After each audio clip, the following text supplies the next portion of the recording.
नमस्ते मित्रांनो, संशोधन मार्गदर्शन मालिकेत आपलं सर्वांचं हार्दिक स्वागत।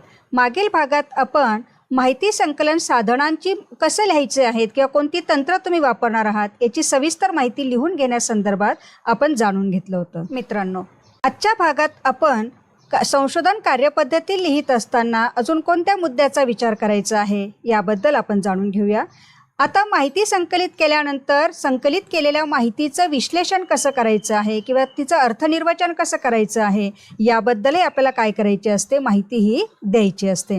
म्हणजेच काय की संकलित केलेला जी काही माहिती आहे किंवा त्याला तुम्ही डेटा कलेक्शन असं जे म्हणत असतात, तर त्या माहितीचं तुम्हाला क्लासिफिकेशन करावं लागतं आहे। शेवटी तुम्ही प्रश्नावलीच्या माध्यमातून माहिती घेतली आहे की निरीक्षण तंत्राच्या माध्यमातून घेतली आहे की मुलाखत तंत्राच्या माध्यमातून घेतली आहे, तर तुम्ही ज्या साधनं किंवा तंत्रांचा वापर केलेला असेल तर त्या अनुषंगाने त्या प्रश्नावलीमध्ये म्हणा किंवा मुलाखतीचे असे कोणकोणते घटक होते, त्या घटकानुसार तुम्हाला माहितीचं संख्यात्मक वर्गीकरण जे आहे ते करायचं असतं। आता कधी कधी तुमची माहिती जी आहे ती गुणात्मकही असू शकते, म्हणून त्या पद्धतीने सुद्धा तुम्हाला काय करायचं असतं, वर्गीकरण करायचं असतं। मग वर्गीकरण केल्यानंतर माहितीचं विश्लेषण करण्यासाठी तुम्ही कोणत्या तंत्राचा वापर करणार आहात किंवा त्याचं अर्थनिर्वचन कसं करणार आहात याबद्दल सुद्धा आपल्याला काय करायची असते, माहिती ही द्यायची असते। मग आता माहितीचं विश्लेषण करायचं म्हणजे नेमकं कसं करायचं आहे, तर त्याचे दोन प्रकार आहेत। एक म्हणजे डिस्क्रिप्टिव्ह ॲनालिसिस, त्याला आपण वर्णनात्मक विश्लेषण असं म्हणत असतो, आणि दुसरं म्हणजे अनुमानात्मक विश्लेषण म्हणजे इन्फरेन्शियल ॲनालिसिस।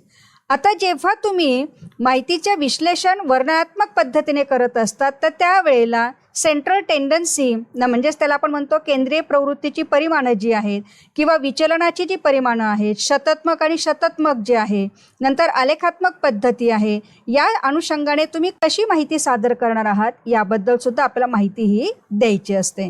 आणि अनुमानात्मक विश्लेषण देत असताना तुम्ही कोणत्या साधनांचा किंवा कोणत्या मानसशास्त्रीय चाचण्यांचा वगैरे किंवा परिमिती अपरिमितीय चाचण्यांचा तुम्ही वापर केला असेल तर त्याचं जे काही ॲनालिसिस करत असतात ते तुम्हाला या पद्धतीने काय करायचं असतं, द्यायचं असतं। मग आता केंद्रीय प्रवृत्तीचं परिमाण ज्यावेळेला तुम्ही काढत असता तर त्याला मध्यमान, मध्यगा, बहुलक हे सुद्धा तुम्हाला काढावं लागत असते किंवा तुम्ही ते कशा पद्धतीने काढणार आहात याची माहिती तुम्हाला द्यायची। कारण आता आराखडा लेखन आहे, प्रस्ताव लेखन आहे, म्हणजे इथे सगळी भविष्यकालीन माहिती तुम्हाला द्यायची की तुम्ही माहिती संकलित केल्यानंतर त्याचं वर्गीकरण केल्यानंतर वर्णनात्मक विश्लेषण कसं करणार आहात, त्याच्यात कोणकोणत्या मुद्द्यांचा समावेश करणार आहात, या सगळ्या बाबी तुम्हाला काय करायच्या असतात, नमूद करायच्या असतात। मग विचलनशीलतेची परिमाणं जी असतात तर त्यामध्ये विस्तार, चतुर्थक विचलन आहे किंवा सरासरी विचलन आहे, प्रमाण विचलन आहे, विषमितता, शिखर दोष कसं काढणार आहात याबद्दलही आपल्याला काय करायची असते, माहिती ही द्यायची असते।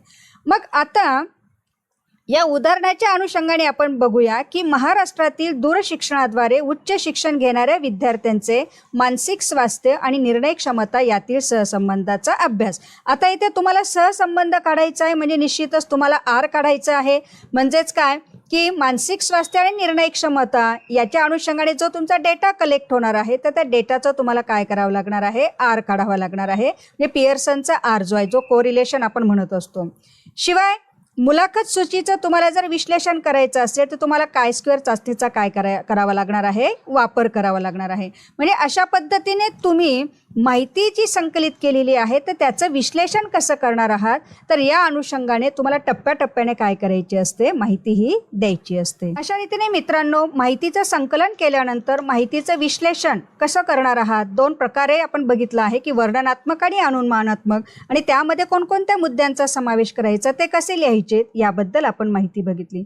पुढील भागात आपण संशोधन कार्यवाही लेखन करत असताना अजून कोणते मुद्दे अपेक्षित असतात याबद्दल माहिती घेणार आहोत। पर्यंत मित्रांनो, धन्यवाद।